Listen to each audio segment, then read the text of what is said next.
Welcome back on Peelers. So joining me at the table tonight, we have fashion designers Wendy Chan and Mackenzie Stone. So ladies, on the 26th of April, we are going to see a major fashion show that you guys have been prepping for quite some time. You guys are fashion majors, and this show means a lot to you both, right? This is a big deal. Oh, of course. It's like 4 years in the making. 4 years in the making. For me, more. Depend on it. This is a big deal. We got to really, this is going to be exciting stuff. It's the finale. This is the finale. So what have you guys been, how have you prepped for this? What's led up, how much have you guys put into this process to make sure this show is going to be the best it can be?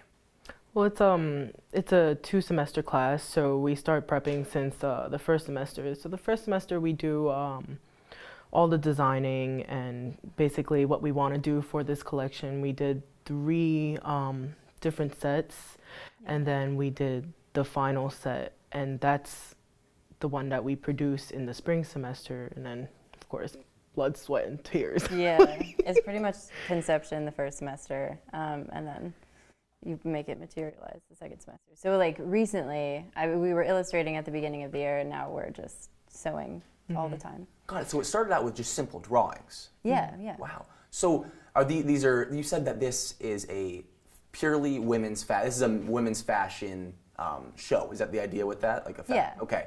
Well, yes, but like at this point, I don't know, gender is becoming more and more fluid. Like we have androgyny incorporated in the show. One designer in particular is incorporating it. So I guess it's all relative at this point. It absolutely is. We're doing a lot more unconventional things, you know, like the fashion field is mainly women's based, and it's all like skinny models and stuff, but with our school we started a Fashion Without Limits program in which we incorporate more plus size, and I think some people are starting to get into menswear. I mean, most of us don't really do menswear, but we have some menswear though. Yeah, we have some. I know a couple of a couple of my classmates are like showing some like really phenomenal men's pieces, which is cool, and I think I think that's a market that's probably going to open up a little bit more pretty quickly. Absolutely, and you know, guys got to dress well too. But with that said, you guys, so both you ladies, do you guys have a specific kind of trend we see in your work? So like, do you focus more like floral, more focused on what? I may not be the most educated on this, but tell me all about it, ladies. What do you guys work on mostly? Like our collection specifically? Yeah, each of you. Yes. So like. Okay.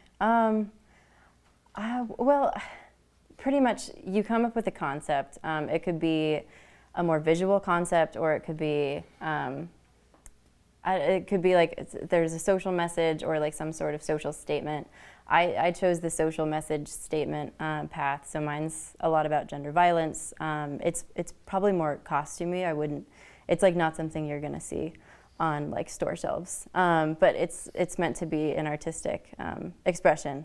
And so, I don't know, I'm using everything from paint to recycled fabrics, I don't know, all sorts of crazy things. It's been a lot of fun, and so I've just experimented a lot. But it's essentially about masculinity and how it plays into gender violence. Understood. I think that's really an inspiring message at that point to put into fashion as a whole, and especially because that's what you guys are working for as careers go and things like that.